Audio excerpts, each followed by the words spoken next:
Hello, I'm Pastor Eric Shafer, the senior pastor here at Mount Olive Lutheran Church in Santa Monica, California, and this is Hope Matters. Hope Matters is a weekly program of Mount Olive where we talk to interesting people from around the community and around the USA and even around the world about the theme of hope, because we believe that hope matters. My guest this week is Pastor Joseph Casteneda Carrera, who is still new assistant to the bishop here in our Southwest California Synod. Welcome, Joseph. Glad you could be with us today. Thank you so much for your welcome, and I'm very happy to be with you today. Joseph, you have a new position on the Synod staff, and it's an interesting long title, Assistant to the Bishop for Authentic Diversity and Ethnic-Specific Ministries. So I think our viewers would be interested to know a little bit about what that means and what you do in that role. Yeah, wonderful.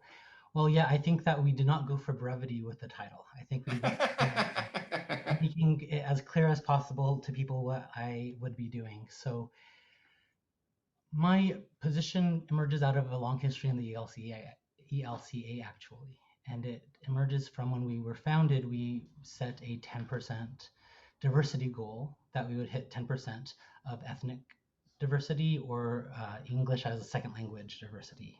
People who learn other languages than English. And we started around 4% when the ELC begun, formed and united a couple of different churches. And we checked in at 10 years and we had stayed about flat. We were still about 4%. And about 8 years later, we checked in and we were down to 3%. And we kept on recommitting, but something was off. Something was not working. Something about the way the church was embracing diversity wasn't actually increasing the ratio of people of diverse cultures.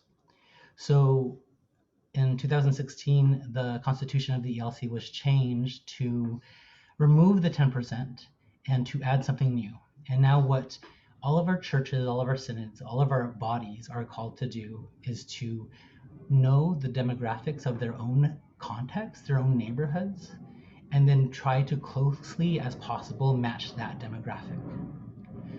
So 10% in our synod would mean that we would want 10% ethnic diverse people, but when we look at the authentic diversity of the synod, we know that our synod is roughly 45% Latinx people. We know that it's about 13% Asian people. We know that it's about 7% African descent folks.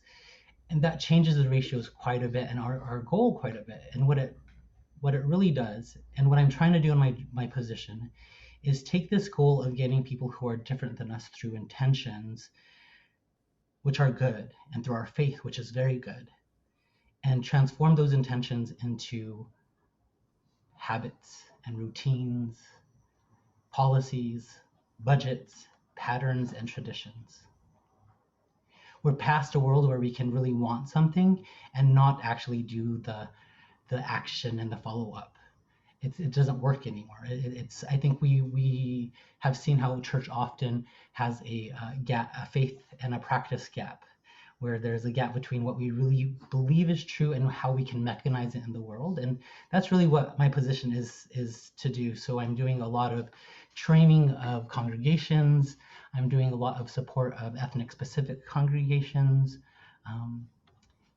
And I'm just part of the executive team as somebody who's constantly bringing up diversity. Because I think diversity is not just an issue of having different people, but I think it's also a way forward, a way to sustainability, a way to actually address a lot of the issues that we're confronting and a lot of the goals we have. That's right. I think that's right. Well, I've often said that I don't believe there's a future for the Christian church if it isn't, and then you can fill in a number of blanks. I don't believe there's a future for the Christian church that's anti-gay. I just don't. I think society has changed so much that I don't think there's a future for the church. I don't think there's a future for the church that isn't multicultural, because as you well pointed out, and the percentages just in LA County, this is a multicultural county, and what is the projection in just a few years? The country will be non-majority white. I mean, and so things are changing. And even if you want to self-serve and just preserve the church, you want to be doing these things. Now, we want it for other reasons, and we want it for a lot more, but Yeah, just practically, there's no future for any church that isn't ethnically diverse, that isn't accepting of all people, et cetera, et cetera. That's my opinion. I know there's some other opinions, as you know, too, but Yeah, of course. well, our former bishop used to talk proudly that we were the most diverse synod in the ELCA at 21% or some figure like that of non-white members. But as you pointed out, we ought to be. Yeah. And we ought to be for this neighborhood, for our neighborhood, our big neighborhood. We ought to be. That's now you were doing some other positions before you took this role. Is it my understanding you still are doing a little bit with Adore and with the congregation, or have you been able to leave those behind? So since 2016, I had been with Hollywood Lutheran Church and with as their pastor, and with Adore LA, which is a multicultural LGBTQIA not only affirming but led community. And when I began in September, I unfortunately had to leave Hollywood, but as we do so faithfully, we leave and know that they are cared for by God. And I was reduced on Adore to a quarter time, and thankfully we had somebody in the community who was prepared for seminary and began the team program. So they are now doing I would say day-to-day pastor work, and I'm really supporting as somebody who has been developing and who has trained developers across the United States through the ELCA for the last 4 years. I never knew as I was training other developers at Churchwide that I would end up using it to support somebody in the same community I was developing. But Ed is amazing. Ed Ramirez is the new team pastor there, and it's just amazing. So I'm still doing some of that support work and still part of the community, and I do that a quarter time, or like we say in our free time, right? Our free time, yeah, quarter time of the full time plus. But yes, that's the way it is in the church. Yeah, I met Ed too. I was impressed. So lovely guy. Just you done well, friend. So finding him and nurturing him, and that's a wonderful thing. So Joseph, so a congregation calls you up and says, we want to be more diverse. Help. What's your first step with that? I just wanted to point out that Ed goes by them, they, them, and yes, thank you. It doesn't go by guy, but rather person. A cool person or a nice friend, or the first thing I think of when a church calls me and says we want to be more diverse, my first question is always going to be why? Why? Because that's a faith answer. And it can't, so often the answer is because we want more people of color. Yeah. And that's not a faithful answer. That is a survival answer. That is an owning answer. That is a possessive answer. And I always respond by saying, well, you see, the thing is that people of color or people who are diverse are not Pokemon. You can't just catch them. You can't catch them all, and you can't keep them all. What I would invite people to think is like, why does your church need people of color? What does it reveal about God? What does it reveal about yourself? What conflict and tension will happen that is exactly what God wants us to experience, even if we don't want to be uncomfortable? Those are the answers. Oftentimes, we have to ask ourselves, are we being congruent? Are we engaged with communities of color already? And if so, what is the relationship there? Right? What is the power dynamic? What is the relational dynamic? And I've talked with communities that have recently asked churches that were meeting in their building to leave pre-pandemic, to leave, but they also have a goal of bringing in the Latino community, and it's hard to do both, pushing out the Latino community in one way and bringing it in. So it's really just relationships and how we see each other as co-creators of a space or not. Oh, that's very good. I like that. we have a long tradition in this synod of ethnic ministries. We have African American congregations that have been African American congregations for a long time, and I believe we have some Latino and Asian congregations in the same. But looking from the outside in, it seems that many of these congregations are struggling. How do you, is that the case? And I hope I'm wrong. And if it is the case, what's behind that, do you think? Yeah. Well, I wouldn't say that the communities are struggling, because I think the communities of color are actually thriving in ways that the church needs to know about. I think that we are at a point where we are understanding how deeply intertwined our histories are together. And we're at a moment where we're seeing that we have to look back in order to move forward together. And I think what we often see is how connected and interconnected our churches are. And because, of course, racial lines, and I don't even have to use this as an example of the church, but what racial lines do is they permanently alter the opportunities available to different communities to benefit one community to the detriment of another. So what I would say is that if we could look at our communities of color, African descent churches, Latino descent churches, or Asian descent churches, I think we're at a point where we're saying, like, in our mutual histories, how have certain churches benefited in ways that have just permanently injured these other churches in and out, and really trying to reconcile how do we can be liberated through grace to know that none of us are so powerful that it's our fault. None of us are at fault. It can't be our fault. But once we are able to get rid of the fault and we can get rid of the shame that accompanies that, we can really then make a faith-centered, God-centered choice to be responsible to address it. And how do you see the path to get there? I mean, what is the path to go on to get to that point? Something that there's not one right answer. There's not a recipe.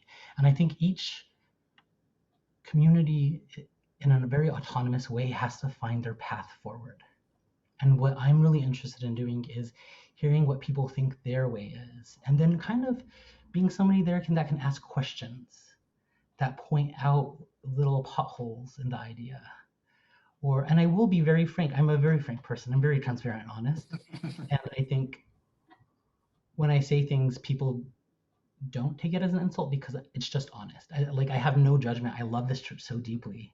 Sometimes people ask me, like, how can you be in one of the widest denominations in the United States?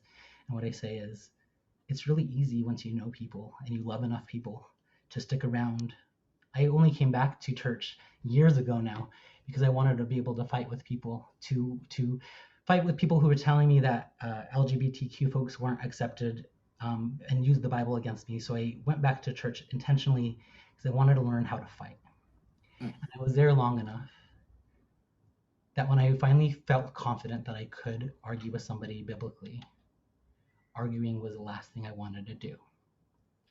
And I think that's what the church is, right? It's coming close enough, long enough to understand our mutual humanity, that the desire to hate is reduced to just like this impossible love.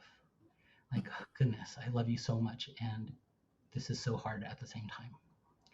And I think that's where we have to be. And we have to get to the point where, what I will say is that I think oftentimes people don't want diversity to feel uncomfortable. But folks, if you're doing it right, it feels horrible. It feels like you're giving up some of your space in a room for somebody else's voice. And the truth is that's okay. We fear too quickly that we are unsafe if we don't get exactly what we're accustomed to. But I promise that our God is so strong that we're safe and we're fine and we'll be seen through. But it feels uncomfortable if somebody asks you not to speak and that's never happened before. It feels insulting and like it shouldn't happen. But I think sometimes we just have to ask, but am I safe?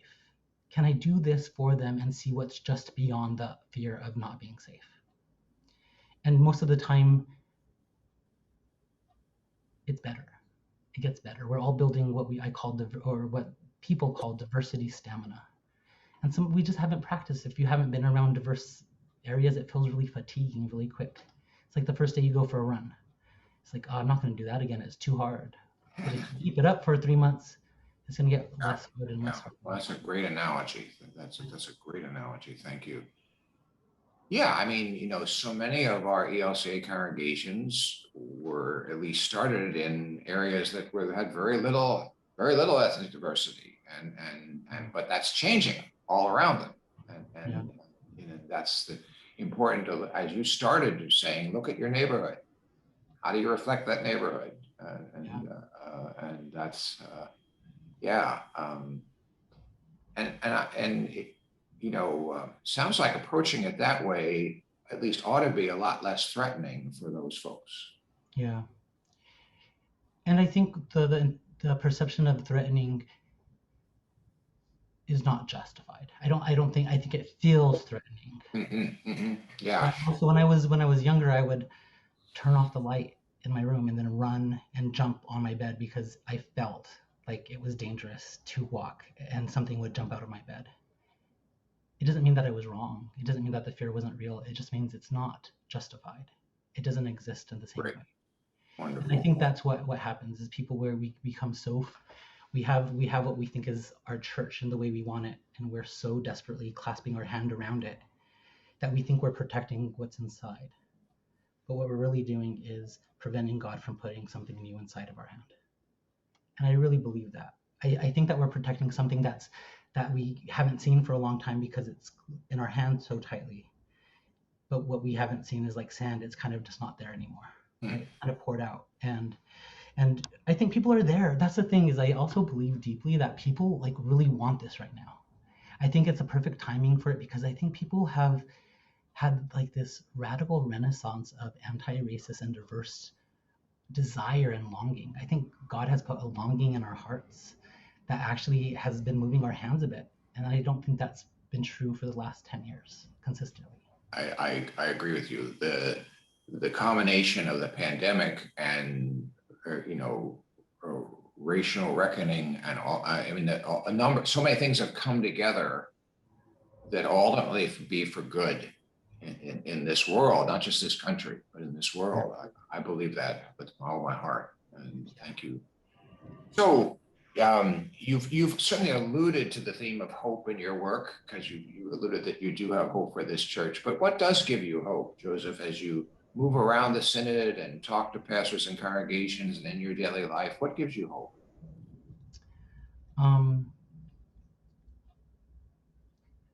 I think naming a truth that we haven't been able to name before, it gives me hope.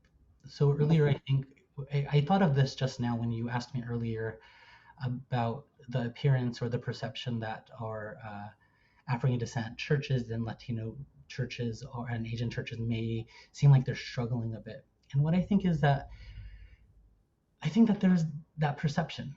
And I don't want to just rebut and say like, no, it's not. But what I want to say is that if that's all we're seeing, then it's a problem because there's also a richness. And for me to be able to hear you say that and understand the perception, but also feel really proud of our ethnic specific churches, and not proud in an ownership way, but proud that they are doing things every day that I had no idea were possible.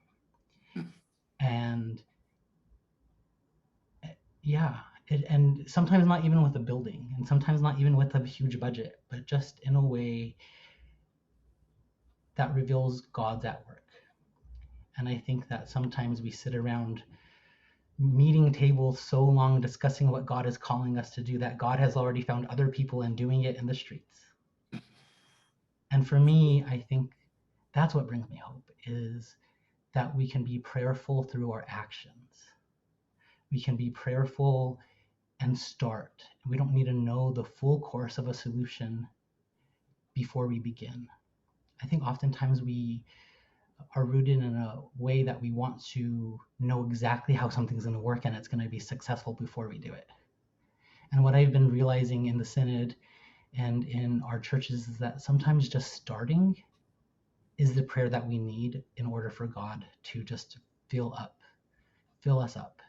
And I think that that's hopeful, that like the if I ever forget how to pray in a way that is going to make me feel better or make me feel connected with God, I know if I just start doing the next thing I have to do in faith. I think sometimes we're walking up staircases that are being built right before our foot touches down. And I think people are ready to do that. That brings me hope. Thank you. That's excellent. That's excellent. I love your point about getting beyond a perception. The perception might be this, but if we get under it or into it, we might see something else. Yeah. Or to clarify the perception, right? If we think a certain church is struggling, as people that are just around to support, like, are you? Like, do you need help? And not just observe the struggle, but align ourselves with it and ask, like, how can we be active for you? Yeah, excellent. Because I do think that sometimes all we can do is observe, but the truth is that we're at the point now, I think, in our synod where we are not small by any means of number, but we are so small to what we had wanted to be in the past and what we had hoped for, that there's not enough people to make two teams anymore. There's not. We only have one team, and we still sometimes behave as if there's another team that we have to somehow understand and get around. And there's not. We have to be together, because if not, there's not enough manpower to lift the barn. That's excellent. All right. Yeah, we have to be on the same team, as you said. We are on the same team, but we also have to be on the same team. I mean, and the other thing is, like, even when people think they're not on the same team, God is just kind of chuckling, I think. Yeah. You think you are on some different team, and look at your jersey, it's the same color, right? Yeah. God says. Yeah, wonderful. Well, thank you. And thank you for being with us today on Hope Matters, Pastor Joseph. Thank you so much. I could talk about this forever. So. Well, you talk about it. You explain it well. What can I say? You're articulate on it, and I think you know this about yourself, but I've noticed it before. But you are articulate, and you described it beautifully. So thank you. I think this will be very helpful to our viewers. Thank you. Thank you. And I work for everybody on the Synod, so if anybody's watching this and wants to call me, all right, don't hesitate. Okay, so if they want to get a hold of you, they should just call the Synod office and patch through that way, right? Probably is the best way to get a hold of you. I'm going to give everybody on the Synod my cell phone number. My cell phone number is 805-908-5193. You're very generous to hand that out. Thank you for that. So people that are interested in Pastor Joseph's work on the Synod and the Synod and this work, you could certainly give him a call. And it sounds like he'll be glad to talk to you. So yeah, it will be. Thank you. All right. This has been Hope Matters, a production of Mount Olive Lutheran Church in Santa Monica, California. Our guest has been Joseph Casteneda Carrera, and he is assistant to the bishop in our Southwestern California Synod for Authentic Diversity and Ethics-Specific Ministries. And it's been wonderful to hear about your work, Joseph. Thank you for being with us. We believe that hope matters because we believe we have a God of hope. Amen. Amen. Thank you for joining us. We'll see you next time. Thank you.